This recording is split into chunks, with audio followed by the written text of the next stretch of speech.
Welcome to Auto Collapse. You're listening to an exclusive series recorded live at Automobility LA 2025 in partnership with Cars Commerce. All right, we're on the ground at LA Auto Show with the man who makes it all happen, Andy Steinhauser, Director of Business Development. One of. Okay. Definitely don't No, you're give it the all to only me, director Mike. of He's like, business don't, no, development. it's not because I'm not. It's because I'm not going to take that. Yes. He's like, yeah, because you take credit for the good stuff. Your Not throat is me. open No, to choke. No, Right, yes. no, we're actually a small and mighty team. We have about 10, 11 full-time employees, and then we obviously scale up prior to the show. But we are, this is all that we do. We build this thing up, and here it is. And sometimes it even rains. But the And that's good news fine. is, It's okay. It's fine. I was expecting sunshine. We got some sunshine yesterday. Yesterday was spectacular. It was. Yeah. It was fantastic. This morning was great. It was beautiful Yeah. outside. Yeah. The attendance was incredible. Yeah. The food, great job on the food trucks. Great execution. Thank you. That's Execution all our was great. president. She decided to do this a couple years ago. It's very LA, right? Like LA is food trucks, and that's kind of the culture. And you go and you have a taco stand. Yeah. It's the vibe. So instead of just kind of a stuffy buffet, we just thought we have to bring it as a real LA experience, because a lot of people travel in for this event. So we want to bring the culture a little bit too. That's why you'll see a lot of car culture at the show. So who are the groups of people who are here today? Oh man, so today Automobility LA is really, it's kind of most known as a media day. It's truly really an industry and media day. I fashion it really as a B2B networking event. Really this is a place for, in my eyes, the entire automotive industry to come together. We have executives from across the spectrum, right? So we have obviously major OEMs, retail, we have fleet, we have a fleet innovation showcase here inside of the show. We have the B2B, the services that, provide the industry, right? Like Cox Automotive, they run the data, the data that powers the industry, JATO. Companies like that are here, their executives are here. And, it's an opportunity for everybody to come together for one day. We really make it more of a party vibe. I hope if you've gotten to experience it a little bit. Yeah, it's been great. There's lots of food and bev. There's literally 2 happy hours happening right now as we speak. Alrighty, While there's let's still go. thought leadership on the main stage. And here we are. It's a multi-ring circus. So there's kind of multiple tracks here. There's something hopefully for everybody if you're in this business or related to this business.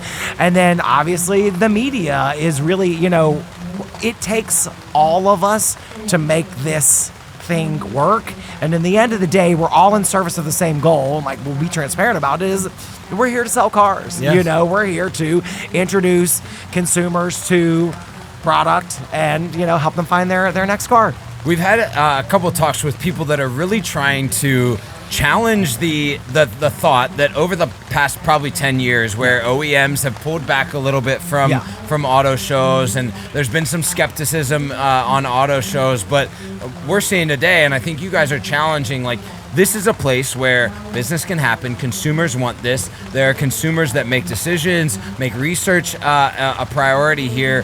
What are some of the things that you're doing to ensure that the auto show is something viable that consumers, OEMs, dealers, the partners need to engage in? Yeah, absolutely fair question. I love this one. I'll take it head on. It's so interesting, right? Auto shows are 100+ century-year-old product, right? This is the 118th year of the show. Oh my gosh. Yeah, that's amazing. 118? Yeah, 118. Can you imagine what and the we're first not one? the oldest.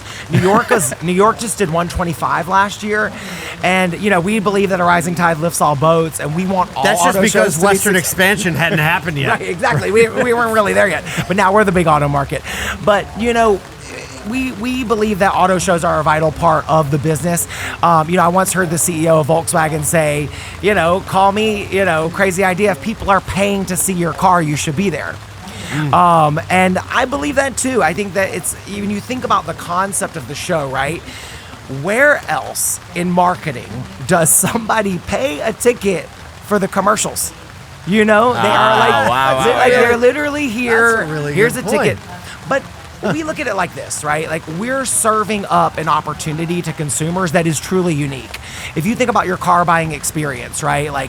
Even on your best of days, people, I'm educated. I don't need a whole, song and dance about every car because I work in this industry. But, I went car shopping. I got 2 drives in. you know, and that was it. Timed out, you know, and I had two vehicles, and I wound up doing a deal because I was prepared. But the average consumer has nowhere near the knowledge that I do. This is a space or where the you time or the exactly, and you shortcut all of that with this product.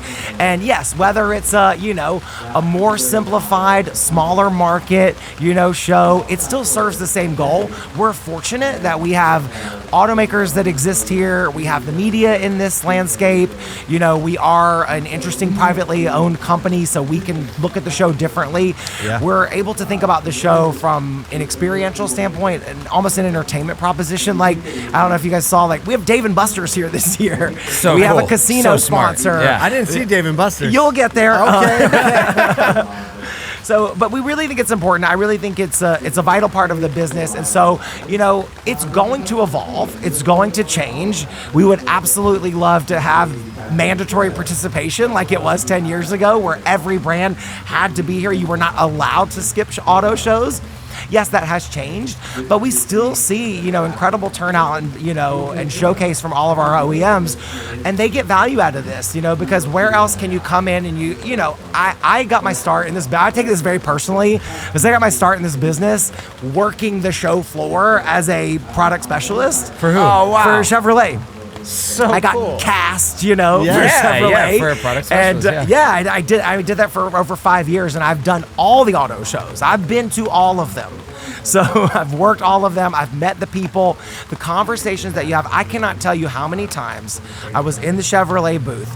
Somebody comes in and they're like, I bleed blue, I'll never look at this car. And I here was they like, are. Here they are in a Chevy. I Yeah. love that. I would take that as a challenge. I'd be like, well, let me show you something. And I'd start, and those people I little could feature, crack, little thing, right? yeah. But then I would get the ones that were like, oh, I only want a Mercedes, and I could show them a high country, trim, and kind of get them excited about the products and win people over. The conquesting, and I can tell this from experience, the conquesting that happens at auto shows is unprecedented. It does not happen. It's so interesting. You will not get somebody that's I only look at imports. I don't buy American cars. They have this, That's wrong a great mindset. point, right? Because you're talking, when you're selling a car, you're talking about getting people in the ether, Yes. right? And there's really, when you're not in the pressure of a sales lot or having to make a decision, there's no better place to get somebody in the ether than when they're in this environment and you can smell the leather. Yeah, and maybe cool you came cars to see combined this with one. the new Climate cars controlled. combined with the You might have come to see one, and you're walking. You have to walk through the other to get there, and you're like, well, I never realized this Telluride was so luxurious. It got me thinking a little bit differently. Just all of from a that sudden moment. you're like a world traveler because you saw a Sprinter van for the first time, right? Yeah. Well, now we have these it's interesting unbelievable. thematics. We'll talk about that another time. How overland and adventure has become so huge in the business Such a right big now. deal, yeah. Do you know? Have you gotten a chance to walk the show? Yeah, a There's little bit. Okay, this is my. We did one haul. We haven't done the other haul yet. You have 60% left. So hot take. This is my hot take. I think that the business is going in two directions simultaneously. You have bigger, more powerful, everything is big and powerful, and SUV and truck, and that is an outdoor adventure. Yeah, it's overland. back. It's as back. far as you can take Yes. it. And then you're seeing the beginning of affordable small EV is rising. Yep. And there are these parallel tracks, and maybe it's a bit of a commentary on the, state of the macroeconomics of Right, America. the and bifurcation our of the two market, economies right? right Yes, it is. now. And Actually, I think it is. Wow. Well, so getting all insightful. Look theoretical. at you. do you think I just live and breathe this business all day? Well, Andy, thank you so much for hanging out with us. This was a fun my hot conversation. take. Thanks for inviting us out to be a part of this event. It's incredible. And if people haven't seen it, haven't been a part of it, you should get to the West Coast next Come year. on. This is a place to be. You're welcome. If you are in the business, if you are a dealer, if you are, working for some, you have got to come to to Automobility LA. This We is agree. your day. And it's funny. I think there's this misconception because we say that this event is you have to be vetted to come in. It is a B2B event. We don't just, it's not open to consumers. So I think because of that, sometimes people think they're not allowed to come. like maybe they're an analyst or something. Like, no, we want you here. Like, we absolutely you need to be want here. you. Yes, you absolutely. Yes, if you like work in the business, this is the spot for you. You need the perspective. And if you happen to be a consumer, this is definitely the spot for you, because there's so much for you to see and do and enjoy. And then, basically today is for the industry and the media, and then tomorrow we turn it Wide over. open. Real game It's for the begins. consumers, and I have to say a huge thank you to you guys for coming and bringing this incredible set and environment and energy that you guys have brought. Like, I love the birth of new. I mean, obviously the NBCs and everybody's here, but we love the spotlight on the new media that's happening, and what you guys are doing in the business is super exciting. So thank you for bringing that energy. Thank here you for to doing LA. so much. I mean, we've really enjoyed our time, and we're coming back. Well, You're stuck with us. here. You're stuck with us now. You heard it here. first. I love it. Let's Thanks, go. Andy. Thanks, Andy. Thanks, everybody. Thank you for listening to this LA Auto Show session brought to you by Cars Commerce. At More Than Cars, we are obsessed with uniting people around one big idea: to make retail auto an industry that people fight to join. If that resonates with you, head over to morethancars.com to check out our daily email and explore our full list of podcasts.